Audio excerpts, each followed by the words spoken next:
continuamos con nuestro curso sobre liturgia y Santa Misa, siguiendo el Papa Pío XII en la encíclica Mediator Dei, que veíamos que es la encíclica litúrgica que está muy cercana a nosotros y por lo tanto nos va previniendo contra los errores, desviaciones que se introdujeron posteriormente. En la última clase vimos en la última clase vieron clase de música sacra, música sacra de Pío X. Y en la penúltima vimos un tema de actualidad, el tema del motu proprio.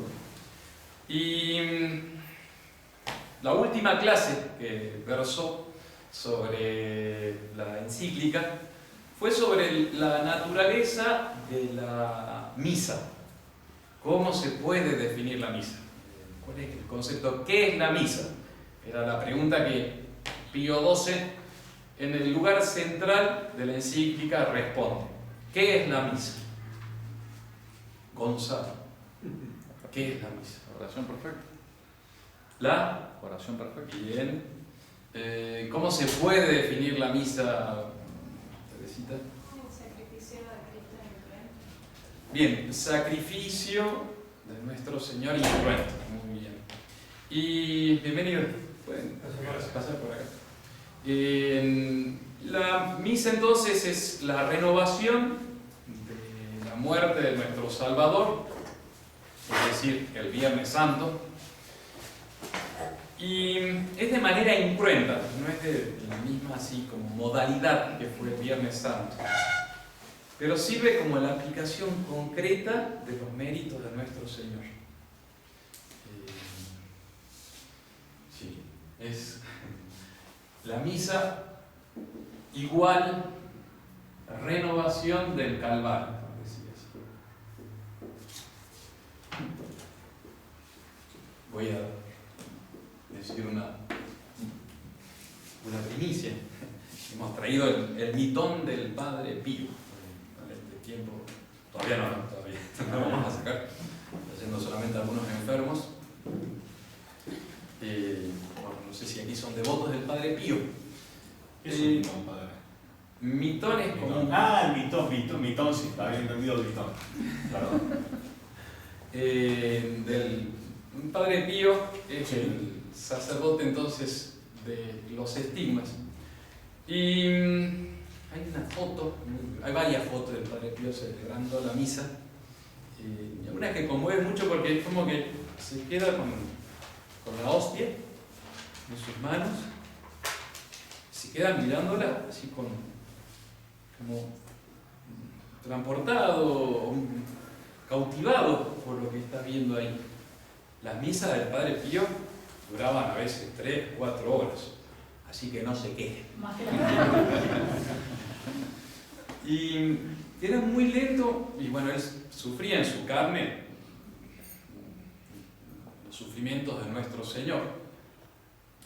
Y él veía en la hostia consagrada, veía en la misa la pasión del Salvador.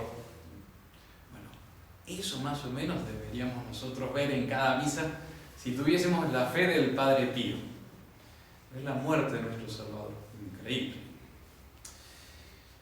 Esa es la definición de la misa. Entonces, la renovación del Calvario, de la muerte del Señor, del sacrificio de Cristo, que nos aplica los méritos de la muerte de nuestro Salvador. Pero hoy vamos a ver el punto siguiente que trata Pío XII, después de hacer este como repaso de las últimas clases.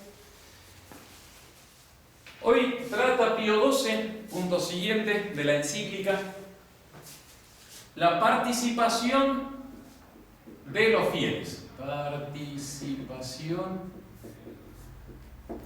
de los fieles.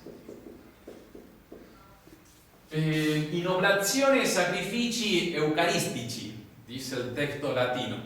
Entonces, participatio fidelium, en la oblación, en el ofrecimiento del sacrificio eucarístico. Sería el título en el ofrecimiento.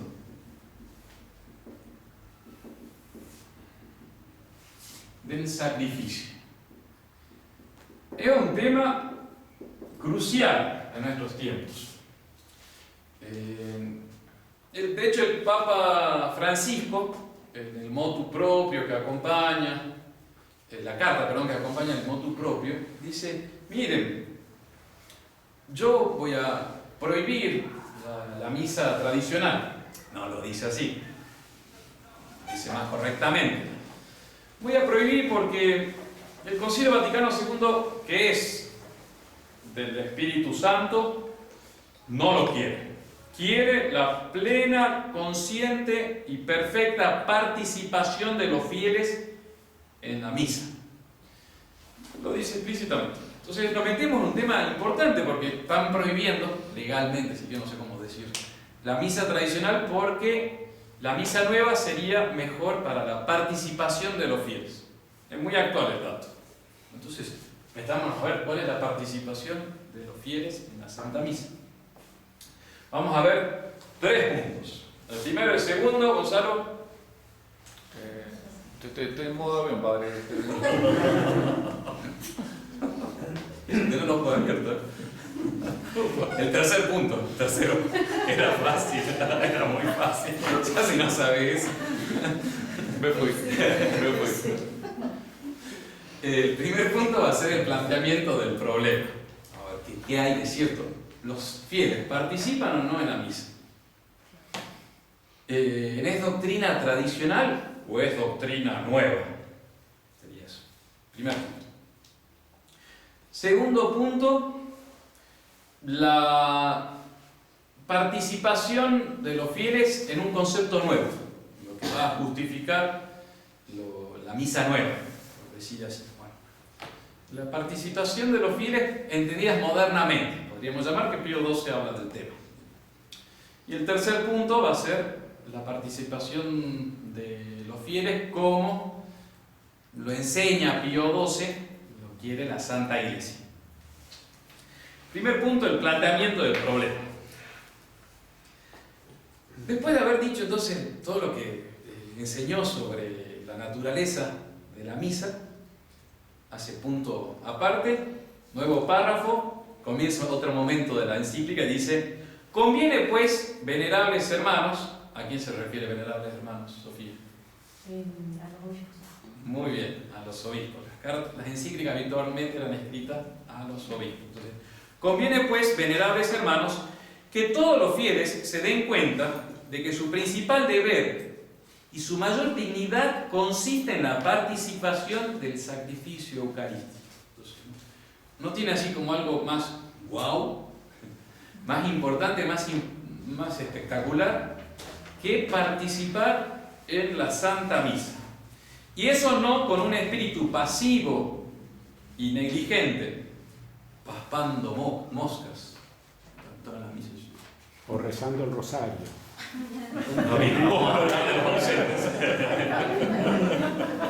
Bien. Discurriendo y divagando por otras cosas. Parece que de vez en cuando pasa eso. Uno está en la misa discurriendo y divagando por otras cosas. Sino, deben participar los fieles de un modo intenso y activo que estrechísimamente se unan con el sumo sacerdote. Habéis de tener en vuestros corazones los mismos sentimientos que tuvo Jesucristo en el suyo, ofreciendo con Él y por Él, consagrándose con Él. Entonces, si hay que hacer un resumen de la charla, es hasta ahí. Punto, stop, ya está. Pueden irse. Entonces, ¿qué pide el Papa Pío XII? ¿Qué pide la Iglesia? Que los fieles no estén divagando, sino uniéndose a los sentimientos de Cristo. Hasta ahí, ya está. Hoc enim sentite in vobis quod in Cristo Iesu, dice San Pablo. Tened en vuestros corazones los mismos sentimientos que tuvo Cristo Jesús. Ahí está. Eso es la participación que nos pide nuestro Señor. Vamos a ver un poquito más, pero ahí estaría ya resumido todo. Es la manera perfecta de participar en la misa. Ofreciendo con Él y por Él. Por nuestro Señor Jesucristo. Per ipsum, cum ipsum, et in ipsum. Por Él, con Él y en Él. La clave, la piedra angular nuestro Señor.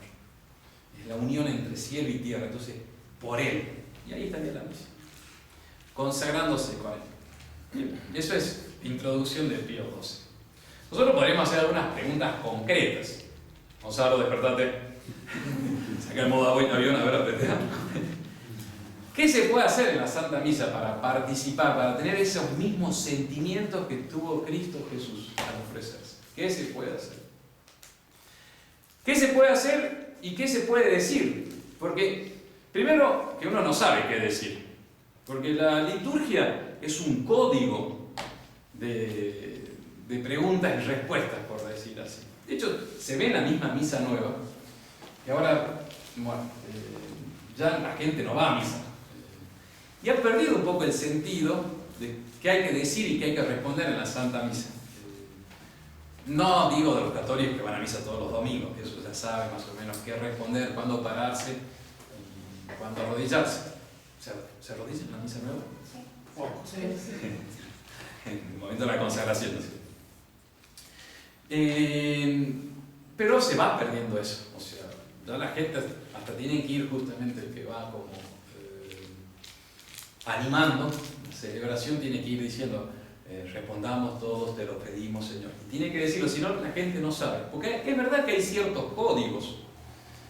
Cuando el sacerdote, ahora lo aplicamos a la misa tradicional, cuando el sacerdote dice Dominum vobiscum, uno no puede decir, che, y a vos, para vos también. Vale. De hecho, uno dice con espíritu tu, señora, la traducción, sí. Uno desea lo mismo que deseó el celebrante. Pero hay como ciertos códigos, y en la misa tradicional, eso que la gente no sabe, porque es así como, de una manera que tiene que decirse, en la misa tradicional, pero ¿cómo es en latín? Entonces, si no sé latín, ¿cómo puedo participar del sacrificio? Me contaba un fiel que empezó a venir a misa por el tema de la comunión en la mano, que obligaba. Entonces, que como acá se podía recibir la Eucaristía en la boca, entonces venía a misa acá, pero como no entendía nada, los domingos, ¿no? Venía a misa acá y después iba a una segunda misa a la parroquia, pues decía, ay, entiendo, pero no comulgo, entonces había que dividir. Porque es verdad, es un problema cuando uno viene a la misa tradicional, no entendés nada. Entonces, eso de la participación, ¿qué hacer? ¿En qué momento hay que pararse y sentarse en la misa tradicional? Están las monjitas, si están las monjitas en la misa, hagan lo que hacen las monjitas, no hagan la suya. ¿Entendió? Yo ya analizo, a veces me pongo atrás a rezar, ¿no? Pero uno empieza a ver así como esos fieles tradicionales. Me está rezando directamente. Ni me acuerdo qué he hecho. Que, bueno, que están todos de rodillas y uno está de pie y otro sentado. Ahora tenía más devoción. Pasa que a veces no son las posturas que habría que estar con más devoción. Bueno. Las misas de Cuaresma, Exacto. hay que ponerse de rodillas en la oración colecta en la poscomunión. El que me la agarró, pero es difícil. Deberíamos hacer un cursito después de la posición de la misa. Y bueno, no es fácil, confieso. Pero si están las monjitas es fácil, porque hay que seguir lo que hacen ellos. Entonces estaban todos así, unos parados y otros. Pero la monjita estaba fácil. Gracias, por hacerlo público. Y no están los otros, sino. ¿Por qué tanto silencio? También cuesta. En la misa tradicional hay silencio y silencio. Entonces uno dice, voy a misa y no entiendo, porque es latín, y para cómo nadie habla. Y hay algunos que están rezando con su librito, y hay otros que están rezando el rosario. Y otro, viendo que justo llegó la última notificación del canal favorito de YouTube. ¡Ting! Entonces sonó la campanita, entonces sacan el celular y dicen, no, pará, esto no funciona. ¿Qué hacer durante la misa? Estar pensando en cualquier cosa o mirando como una vaca, puse acá. No sé si me lo cuando no pasan. ¿Qué hacen en la misa? Siendo espectadores o actores. ¡Ja! ¿Qué está pasando en el altar? ¿Y cuál es nuestra actuación, función o participación en lo que pasa en el altar? Ese es el interrogatorio, la pregunta. Y eso de actores y de espectadores lo tomo de mi último libro, que no me estoy durmiendo de noche, duermo menos horas por leer este libro. La Eclesiología del Concilio Vaticano II. Entonces, es un libro escrito por especialmente hay varios autores de la UCA, de la Universidad Católica Argentina, en Buenos Aires. Este artículo está espectacular. Es muy importante, bueno, para eso hay que seguir estudiando y viendo. Este es del 2015, es reciente, entonces te ayuda porque te da más actualización. Y lo escribe, yo pensé que era una mujer, de hecho María Josefina Lach. Pero lo googleé y era una monja, nací en el año 42, perdón, no se dice la edad de las mujeres, ¿no? Pero bueno, lo saqué porque sería la edad casi de mi padre. Una religiosa que fue profesora de eclesiología en la Universidad Católica, hasta recientemente. Por eso es muy serio el documento. Serio. O sea, no comparto lo que dice, pero te das cuenta que hay como sustrato intelectual de por medio. O sea, te estás encontrando a alguien que no volasea, ¿no? Que no dice cualquier cosa, sino, esto es sustancioso, a ver, podés masticarlo y entendés. Y es ella la que dice que es el documento sobre la liturgia del Concilio Vaticano II, Sacrosanctum Concilium, que dice, miren, gracias a ese documento ya no somos solo espectadores, sino actores del sacrificio, del misterio que se está celebrando. Resumo. Sacrosanctum Concilium se centró en hacer nítida y comprensible la alabanza y la acción de gracias para la gente común como nosotros, involucrándonos en una participación consciente y activa, siendo actores de las celebraciones y no solo espectadores. Está bien expresado. Como el avance que consigue el Concilio Vaticano II, hay una crítica a cómo era antes. Está bien. Y todo esto tiene su razón de ser. Usted me dice, no, padre, usted me secretas intenciones. No, porque esto lo lees y empezás a darte cuenta. No por nada, dice, resume la liturgia como la alabanza y acción de gracias. No sé si se acuerdan de la charla anterior que decíamos de expiación, que el sentido de la misa tridentina, o sea, definida por el Concilio de Trento contra los protestantes, es decir, es un sacrificio expiatorio. Y ahora se van a resumir en alabanza y acción de gracias. Por eso la Eucaristía en la misa nueva, sobre todo se acentúa un aspecto que es verdadero de la misa tradicional, o sea, de la misa, que es la acción de gracia y la alabanza. Pero quedan reducidos ahí. Ya como que no hay esa expansión que tenían los fines de la misa tradicional. Y de hecho, vos si lees Sacrosanctum Concilium, es el Sacrosanctum Concilium, no sé quién dice la pregunta. Ezequiel, ¿de dónde reciben el nombre? ¿De dónde reciben el nombre los documentos de la Iglesia que están en latín? Está difícil, ¿verdad? Ayuda. De las primeras palabras. Bien, ese era. Porque en el documento, en el texto, siempre comienzan con las primeras palabras que van a quedar como resumen de toda después la encíclica. Se va a nombrar una encíclica habitualmente por las primeras palabras del texto. Este es el primer documento del Concilio Vaticano II, la primera constitución litúrgica. Dogmático. Se llama, el nombre es muy engañoso. de hecho, no, pero es Constitución sobre la Sagrada Liturgia. La dogmática, hay dos que tienen el título dogmática, son Lumen Gentium y Lumen Gentium, señora. Bueno, Lumen Gentium y Dei Verbum, son las dos. Esta tiene el título de Constitutio de Sacra Liturgia. No le ponen dos dogmáticos. Pero sí, no tiene razón, curiosa. En algunos autores lo citan como algo dogmático. Exactamente. De hecho, esta autora también. Pero no tiene el mismo calificativo en los textos de la edición vaticana de los concilios. Que igual, al no definir nada, puso dogmática, ¿no? Claro, no, sería.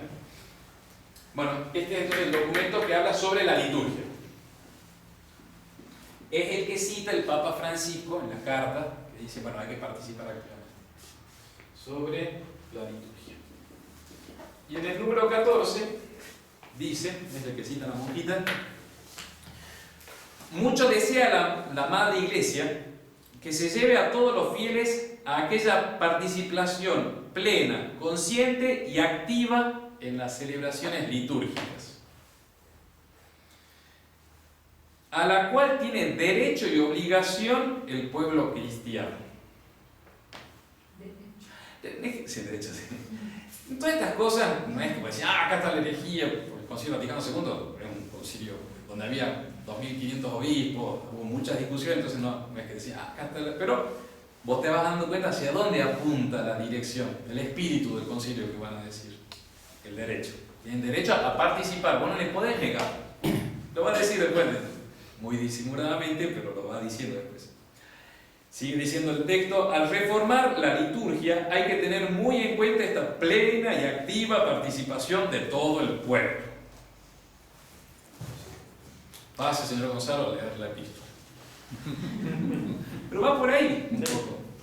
Como los que vienen de han visto la misa nueva, así, de la participación, todo.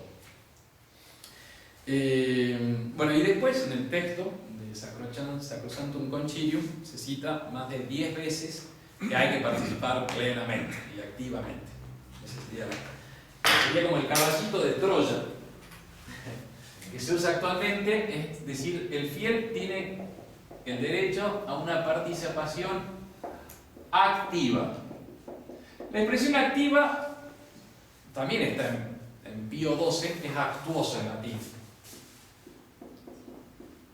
Se le achaca que a San Pío X también lo utilizó a esta expresión y no es así. En el texto latino no está, son las traducciones modernas que dicen que San Pío X utilizó la expresión también participación activa, actuoso. San Pío X no lo tiene, esto es más bien Pío XII. ¿Qué significa participación activa? Subirse a leer la epístola, la procesión de las ofrendas, el bailar, manifestar la fe, exactamente. Ustedes lo vieron la semana pasada. Sí. Y hay otra más. En el sitio de internet de la Fraternidad en Francia, dijo, esto es lo que prohíbe el Papa Francisco, la misa tradicional, y dice, y estas son las misas del Papa Francisco, que presentan una de los obispos de una comitiva africana en el mismo Vaticano, ahí en el San Pedro, bailando así todo bien africano, delante del Papa y todos los de cardenales. Pasaban una misa de México, un padre mexicano. Ah, sí, eso sí. Pero esa se ve en todas partes. No sé si en todas partes. Esa fue terrible. Pasa que, como el padre decía, yo la vi la vez anterior que le expuso la conferencia, uno podría decir, bueno, eso pasa en alguna parroquia disimulada, pero cuando te muestra que es en el mismo Vaticano y que empieza tocando el charango, ¿no? Decía, bueno. Pero después vi esa que era también rito africano.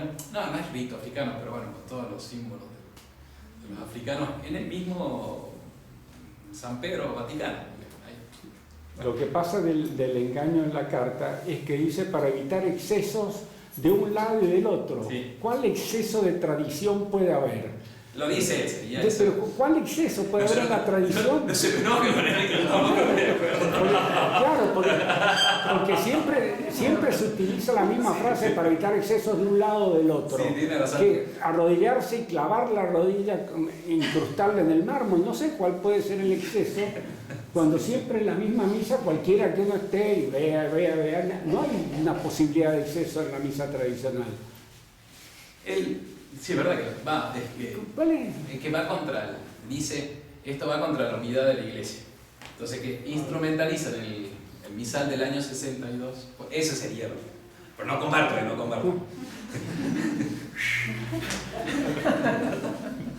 Eso bórrelo. Bueno, y ahí está, usted ya me lo dijo, pero el punto siguiente era cómo el mismo Papa Francisco utiliza esa expresión. Pero no voy a aprovechar lo que dice, el Concilio Vaticano II, dice Francisco en la motu propio del mes anterior, ilumina el sentido de mi motu propio. No lo dice así, pero ilumina mi decisión de parar con la misa tradicional. Y sigue diciendo, porque entre los vota, es decir, los deseos, los pedidos que hicieron los obispos en el concilio, era que haya una mayor participación plena, consciente y activa de todo el pueblo de Dios en la liturgia. Y ahí está la frase medio compleja. Dice, en línea con lo que ya había afirmado Pío XII en su encíclica Mediator Dei. ¿Qué estoy citando?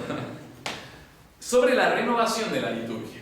Eso es sobre la renovación de la liturgia. Es verdad que Pío XII habla de la participación de los fieles, que tiene que ser activa, actuosa, intensa, van a traducir algunos, o sea, vivida. ¿Pero qué significa? Y ahí el Papa Francisco dice, para la renovación de la liturgia. Más bien estaba poniendo freno, y ahí uno dice, esta frase no sé si es tan correcta. Bueno, entonces, ¿es cierto que Pío XII afirma que los fieles participan de la liturgia? Pregunta que vamos a hacer... No me trajo el libro, así que... Juan Cruz, a los que quiero aporreo. A los que tengo confianza le hago preguntas, así que...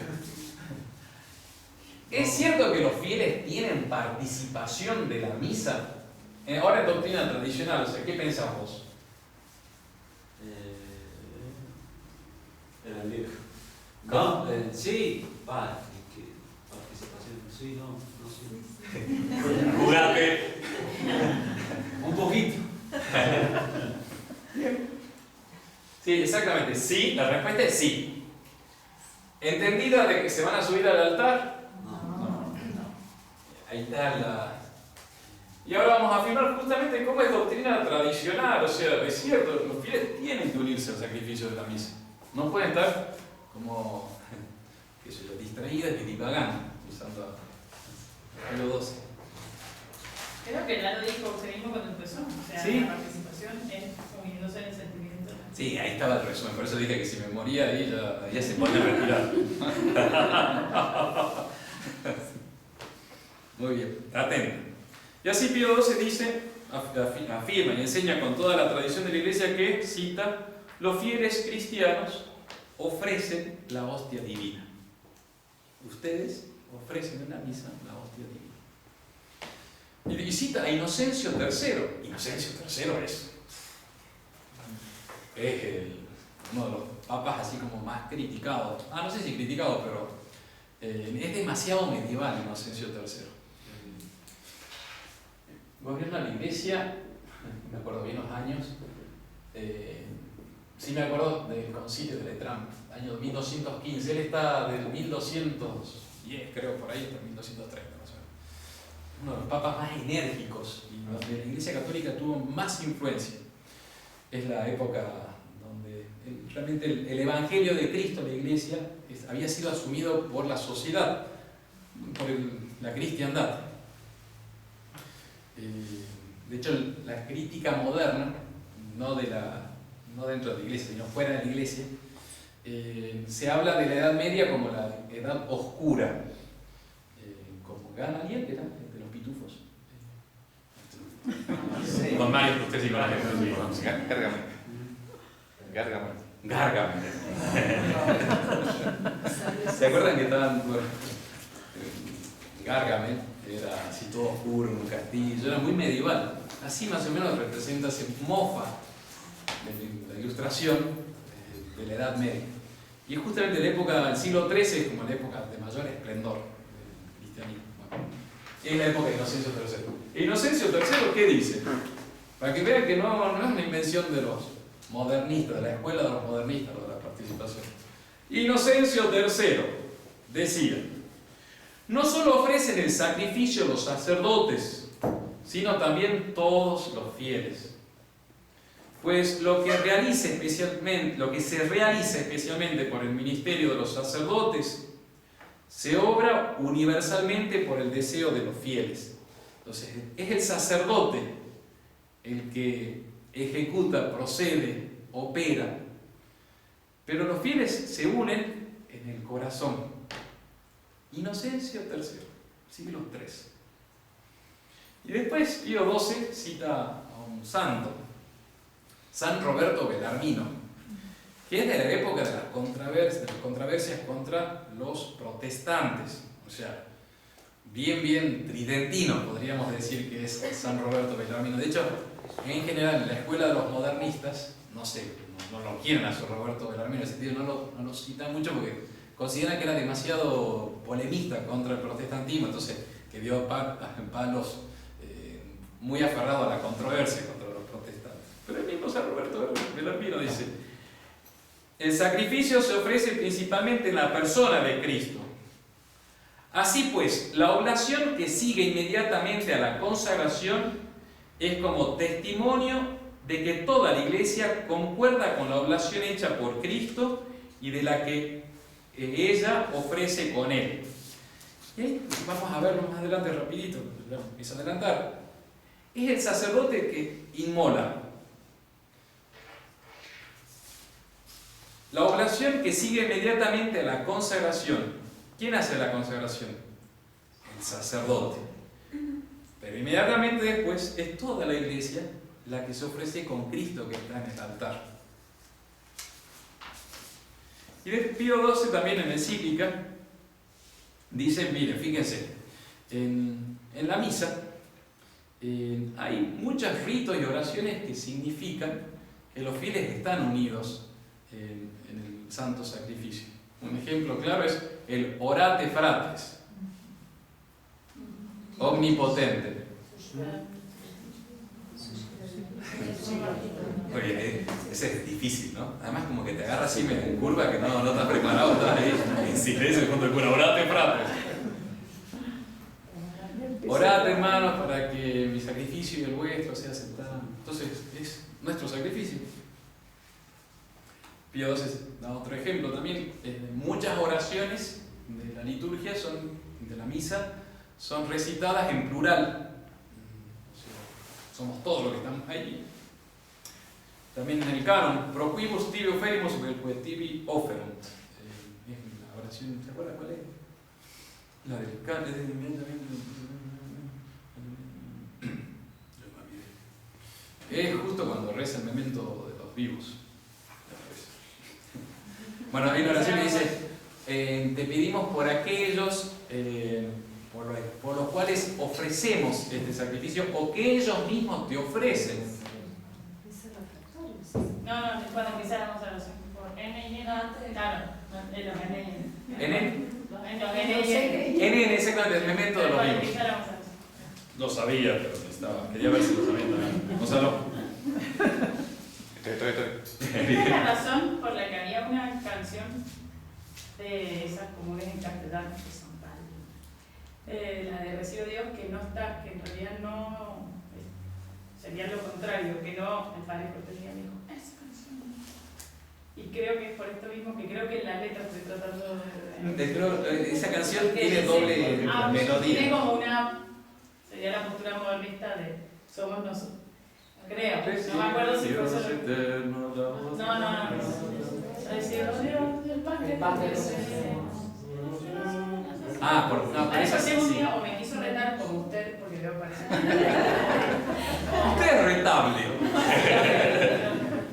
Pero creo que la razón es esa, o sea, lo contrario de lo que. Sí, hay un problema en el ofertorio nuevo, que es lo que se está ofreciendo, ¿no es cierto? Si el cuerpo de nuestro Señor, o el pan y el vino que luego se convertirá. Pero pensé que venía por el tema de quién. El sacrificio, o sea, sí, de la participación. Creo que más bien es por esa, no me acuerdo. que es como que uno ofrece los frutos de la tierra Y no Pensé que era por los y no el No. cuerpo y la sangre de nuestro Señor Jesucristo. Sería por el ofertorio nuevo, más bien. Sí. Yo pensé. Creo. Bueno, el Ankh Igitur, cuando suenan las campanitas, que no me acuerdo de la oración, que la va a leer Gonzalo. Ankh Igitur, oblación nostra. Claro. Por lo tanto, esta oblación nuestra, Te rogamos, pues, Señor, que de toda tu familia, Es la Restauración de nuestra servidumbre, como también de toda tu familia. tu familia, que es la iglesia, son ustedes, o sea, estamos todos ahí. Así que también están ustedes unidos al sacrificio de nuestro Señor. Bien. Eso es la presentación del problema. Ahora rápidamente vamos a ir a ver los otros dos puntos. Hay una participación malentendida, que va a ser la de la escuela de los modernistas. ¿Se acuerdan de esa expresión de San Pío X? Con lo cual uno dice, no es un problema de tal o cual persona o sacerdote, un problema ideológico, o sea, son doctrinas que están luchando. Entonces, la escuela de los modernistas va a incorporar al fiel ¿cómo decir? Se van a hacer sacerdotes, todo el pueblo cristiano va a ser sacerdotal, que tiene algo de cierto, que tiene algo de nuevo. Lo dice el Pío XII. Por el hecho de que los fieles cristianos participen en el sacrificio eucarístico, no por eso gozan de la potestad sacerdotal. Entonces, ahí nomás ya Pío XII, que está escribiendo apenas 16 años antes de Sacrosanctum Concilium y de toda la reforma de la Misa Nueva, ya advertía diciendo, atención, no es que todos tenemos la misma potestad sacerdotal. Pues hay en la actualidad quienes, colindando con errores ya condenados, enseñan que en el Nuevo Testamento, por sacerdocio solo se entiende el que atañe a todos los bautizados. Entonces va a haber una identificación entre sacerdocio y bautismo. No es lo mismo, pero el bautismo te va a hacer sacerdote, un pueblo sacerdotal. Por lo cual, creen, ¿quiénes? Lo que Pío XII está denunciando, diciendo, esto está mal. Por lo cual, creen que el pueblo tiene verdadero poder sacerdotal. Y lo pone como un ejemplo concreto. Estos, dice Pío XII, van a criticar la misa celebrada en privado y van a decir que forma parte de la liturgia que el sacerdote celebre y concelebre con los fieles. Entonces, una misa privada no tiene razón de ser, porque es algo social, de todos. Bueno, eso es Pío XII denunciando un error. 15 años después fue el Concilio Vaticano II, que no va a afirmar lo que afirmaba Lutero, pero que hay una reminiscencia de lo que cree Lutero. ¿Qué pasa con Martín Lutero? Martín Lutero, sacerdote, después rompe con la iglesia y toma una especial como bronca contra lo que es la Santa Misa y el sacerdocio. Y va a decir que el sacerdocio jerárquico es una invención posterior en la Iglesia católica, en la Iglesia romana, la desprecia, pero que no viene de nuestro Señor. Él va a afirmar que todo bautizado es ya sacerdote. Por eso en ellos no existe el sacramento del orden. Hay una visión horizontal. exactamente igualitaria. Somos todos iguales. Eso pidieron algunos obispos durante el Concilio Vaticano II, habla de los obispos de Norteamérica, Estados Unidos, de que el concilio tuviese una definición sobre la igualdad de todos los cristianos. No en el sentido de poder de orden, ¿no? Pero claro, ya empieza todo ese espíritu que hoy por hoy se está viendo y viviendo. Los sacerdotes están medio opuestos a los fieles, están muy como exaltados. El sínodo de la Amazonia va por ahí. Es decir, ustedes son sacerdotes, ustedes pueden ofrecer, no consagrar, porque eso ya sería un error muy grosso, pero pueden ser asimilados, traídos a las funciones propias del sacerdote. todo lo que son los diáconos permanentes, los ministros de la Eucaristía, cada vez una iglesia más laical. Noticia reciente, la semana pasada, el arzobispo actual de Lima, Perú, salió en Así Prensa, le pidió al Vaticano que conceda el permiso de que en su diócesis los párrocos no sean sacerdotes, en algunas parroquias, que sean laicos, esposos, Enrique y Evangelina, esposos cristianos que pueden animar la parroquia. Bueno, que el sacerdote venga de vez en cuando para la misa, por supuesto, y la confesión. Enrique no sé si animaría mucho. Yo voy a ver como evangelista. Pero es actual, ¿eh? ¿Y qué lo dice? Y lo justifica el mismo monseñor, no me acuerdo el apellido de origen italiano. Lo dice porque el mismo Papa Francisco está pidiendo la mayor participación de los fieles y que tiene que ser una iglesia igualitaria. Con esto le quiero decir, mis amigos, que no estamos hablando de ciencia ficción, o de vos que sos complotista, que estás viendo, sos anti-Vaticano II y anti-vacuna. No es así, sin meterme en el otro tema. Es un problema que está pasando ahora. Es una iglesia laical. En Lumen Gentium, el documento, sí, esos de los dogmáticos pesados, por decir ahí, junto a Deiber, el número 32, lo dice explícitamente, repito, no es que dicen los laicos tienen poder sacerdotal, pero hablan del laico que tiene poderes sacerdotales del sacerdocio común.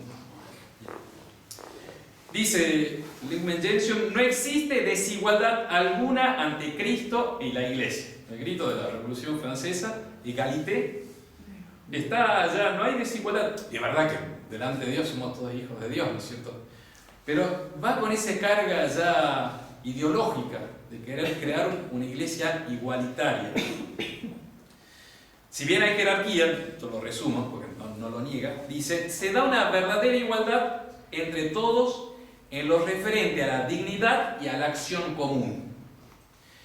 Y ahí va a surgir el concepto de esa acción común, lo dice el libro con autores de la UCA. Van a hablar del sacerdocio común y del sacerdocio ministerial. Entonces, ministerial. Todo bautizado ha sido incorporado en el misterio de nuestro Señor Jesucristo, que nos ha hecho un pueblo sacerdotal. Por lo tanto, todo bautizado, acuérdense lo que decía Lutero, ¿no? Todo bautizado ya participa del sacerdocio de nuestro Señor. Es cierto que participamos del sacerdocio de nuestro Señor, pero vamos a ver, hay una diferencia esencial. Los bautizados, dice Lumen Gentium, el número 10, ese es fundamental. Lumen Gentium. ¿De dónde recibió el nombre de un documento, Ezequiel? Luz. ¿De dónde viene el nombre? Misma pregunta. Luz de la gente o luz de la luz. No. El nombre, ¿de dónde recibe el nombre un documento? De los santos. No, te va a hacer la pregunta. Sacrasanto. Las primeras palabras del texto latino. Eso. Sí. Eso. Está como modo avión. Lumen Gentium es el documento, sí, luz de la gente, como dijiste, luz de los pueblos. El número 10 es el que trata este sacerdocio común y sacerdocio ministerial. Los bautizados son consagrados por la regeneración y la unción del Espíritu Santo como sacerdocio santo. La expresión es de San Pedro, o sea, no está mal. Repito, no es una herejía, pero ya empiezan a tender a cierta tendencia. Entonces, somos todos que nos identificamos en la acción común. Son bautizados, son consagrados como sacerdotes santos para que ofrezcan sacrificios. ¿Está bien? Anuncien el poder de aquel que los llamó de las tinieblas. ¿Saben qué es anunciar? Es predicar. Perseverando en la oración y alabando juntos a Dios. Son las características de la orden sacerdotal, la predicación, el regir, es la santificación a través del sacrificio y la alabanza. Entonces son puestos para los laicos, lo cual no está mal, pues están llamados a eso. Pero entra la confusión justamente en incorporar, decir, tienen las funciones sacerdotales. Sigue diciendo el texto, el sacerdocio común de los fieles y el sacerdocio ministerial o jerárquico, aunque diferentes esencialmente y no solo en grado, eso está bien, o sea, eso está afirmado ya por la doctrina de la Iglesia tradicional, se ordenan sin embargo el uno al otro, pues ambos participan a su manera del único sacerdocio de Cristo. Bueno, por tiempo no voy a citar acá, pero también está muy desarrollado este asunto. Por eso que los fieles se van incorporando en la acción sagrada y deben participar.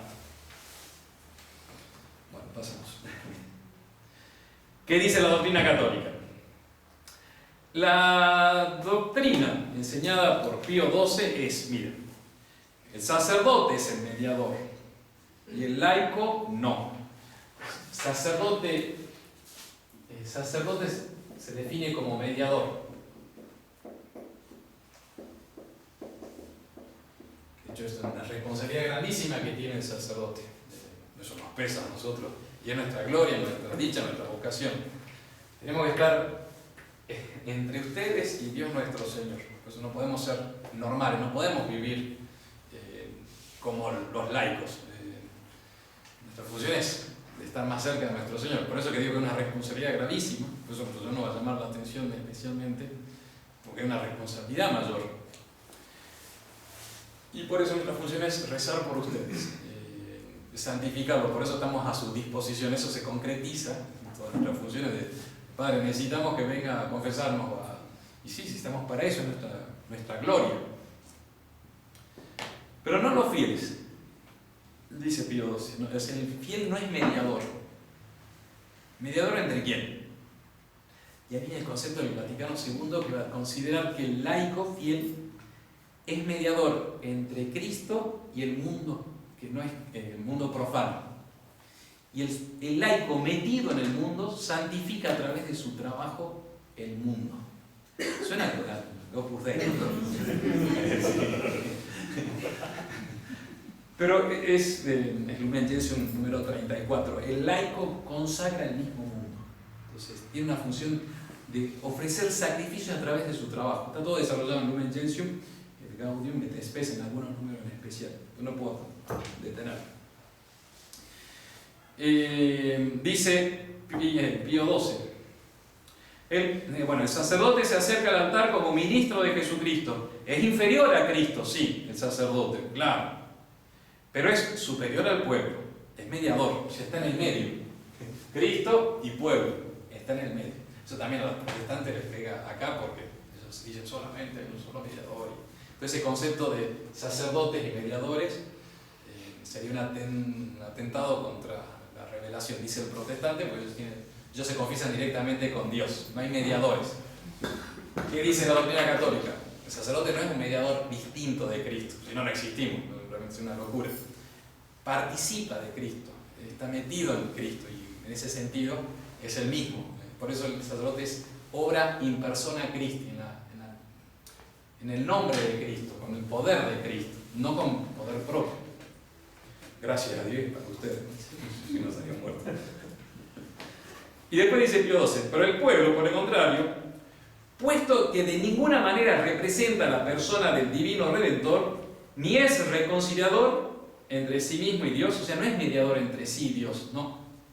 Ni de ningún modo puede gozar del derecho sacerdotal. Es muy claro Pío XII. Tac, punto, se acabó. ¿Y cómo se explica entonces la participación de los fieles? Y hay un sacerdocio de parte de los fieles. Enseña la teología católica que los fieles, por el carácter bautismal, reciben la gracia de parte de nuestro Señor de unirse a Cristo sacerdote. Un día que es el bautismo de un niñito, que es fundamental. Ese día se imprime en el niño el carácter en su alma como una manija, por decir así, que nuestro Señor sacerdote va a usar el día de mañana, por la cual la voz de ese niño se va a transformar en la voz de Cristo de alabanza. Entonces, por el carácter sacerdotal, bautismal, el fiel cristiano se hace sujeto del culto divino, o sea, puede introducirse al culto divino, pero no de una manera activa, no teniendo el poder, sino más bien recibiendo, no como dando, sino como recibiendo. El sacerdocio jerárquico, que es el sacerdocio propiamente en sentido propio, tiene sí la potestad de santificar y de realizar el culto, al cual se une el cristiano, pero es el sacerdote el que lo realiza. Son esos textos que leíamos de Inocencio III, también de San Roberto Bellarmino, van por ese lado. El sacerdote es el que consagra, trae a Cristo sobre el altar, lo va a decir Pío XII, y el fiel se une a él.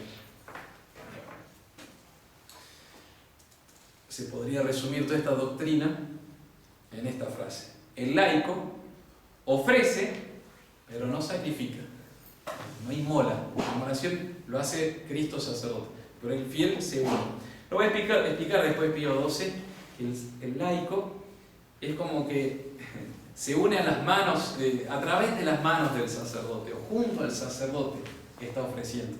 Pero es el sacerdote que está realizando la acción sagrada. De ahí la importancia grandísima de que haya sacerdotes. Pues si no hay sacerdotes, no hay acción sagrada. No es tan fácil que haya sacerdotes. Pues una vocación sacrificada. De hecho, le doy la primicia ya antes del domingo, la vamos a dar. Va a venir el seminario en pleno. 32 seminaristas, hermanos. No sé, no en pleno, pero viene la mayor parte del seminario de la Reja. Y 5 sacerdotes para la fiesta parroquial el 19. Y se van a quedar 5 días. Hay que alimentar a esos chicos,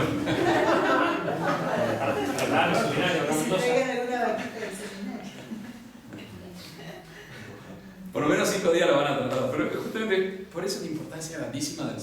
Por fin una concelebración en serio.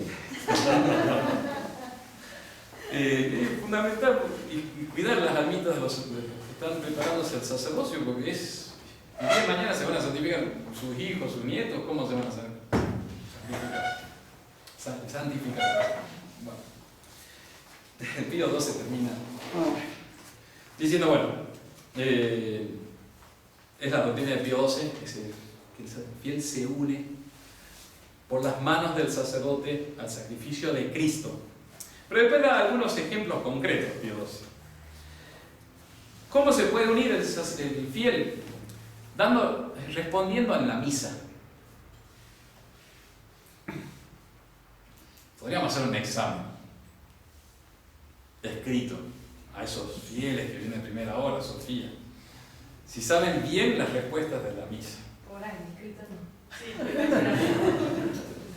Mi padre era genial, una persona ruda que decía, mira, yo latino, así que yo le celebraba la misa a mi familia cuando iba de vacaciones y todos respondían en latín, mi sobrinito de 2 años, 3 respondía en latín, mi papá respondía en español. Y en voz alta, por acá. Yo no lo quise cambiar, no sé. Y eso que luchamos, pero no. Respondiendo a la misa. Ofreciendo la materia del sacrificio.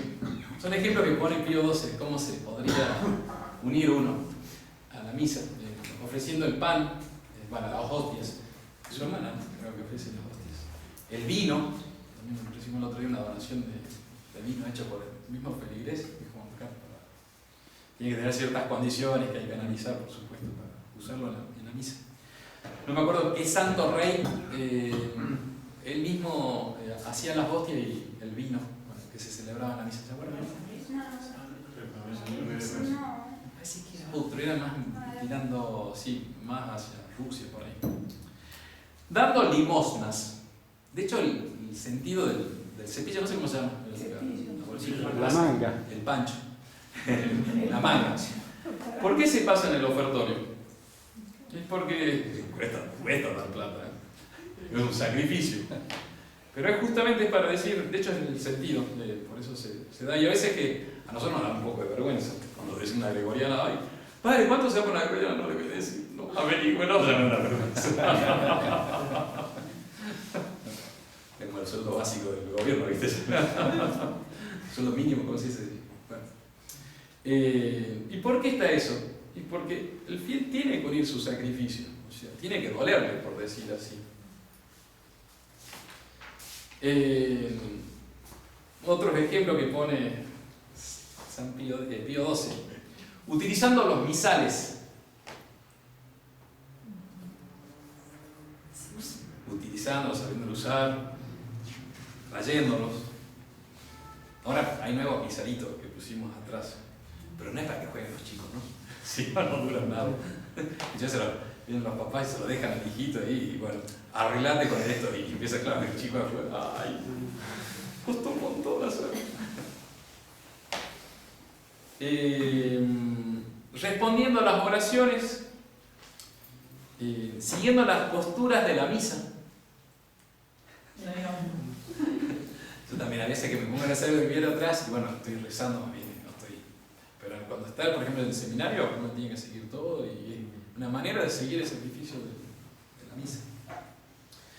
Pío XII dice, bueno, pero atención con los que están criticando a los que rezan sus oraciones en privado, Rosario de las Camillas que faltó. Dice, se puede. Diciendo, no se pongan también tan como críticos a esto, porque sí, pueden rezar también sus oraciones, pero es más aconsejable unirse a lo que está pasando en ese momento en el altar. En la capilla, esto ya no está, no es Pío XII, ¿cómo podemos decir que pueden participar los fieles? Primero, viniendo a misa. Hace mucho bien venir a misa entre semana. Porque no es por obligación, y uno viene a unirse al sacrificio de nuestro Señor. Sobre todo para nosotros pecadores, es un alivio, un consuelo inmenso saber que es Cristo el que se está ofreciendo por nosotros. A veces que después uno quiere pedir perdón a nuestro Señor por tal o cual cosa, voy a misa. Que no hay acto más grande en expiación de nuestros pecados que la Santa Misa.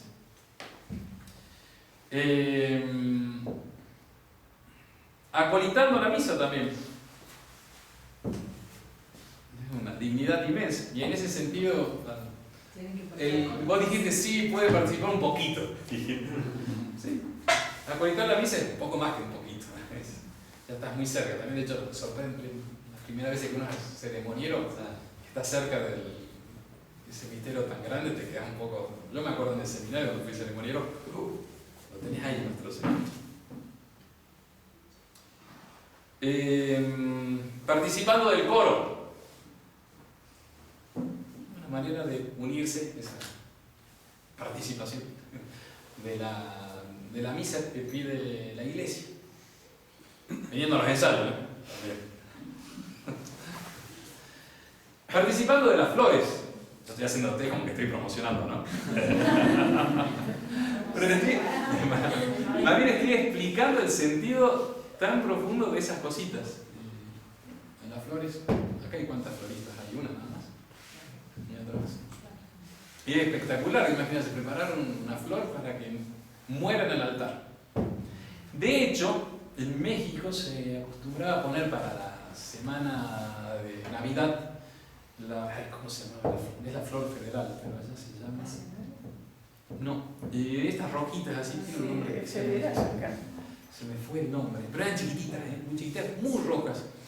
Y claro, se ponían, porque no aguantan mucho, se las ponían la macetita, pero no se puede poner en el altar, porque sobre el altar va algo que va a ser inmolado junto a nuestro Señor. Por eso son flores que van a morir junto a nuestro Señor. Lo mismo la cera.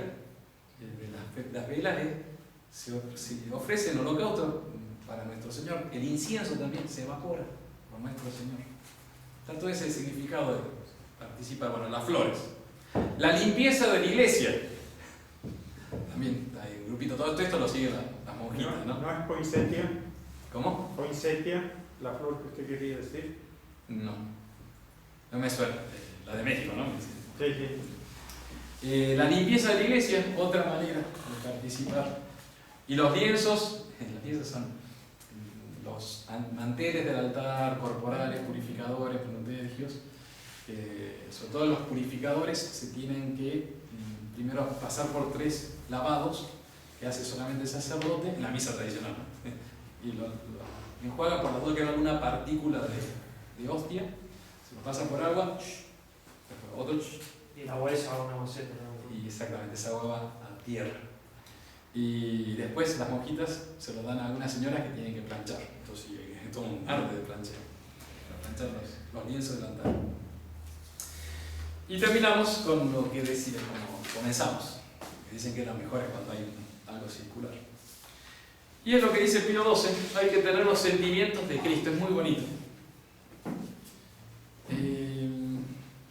Que todos los fieles se den cuenta que su principal deber y su mayor dignidad consiste en la participación en el sacrificio eucarístico, no con un espíritu pasivo y negligente, como divagando y discurriendo en otras cosas, sino de un modo tan intenso y tan activo que estrechísimamente se unan con el sumo sacerdote.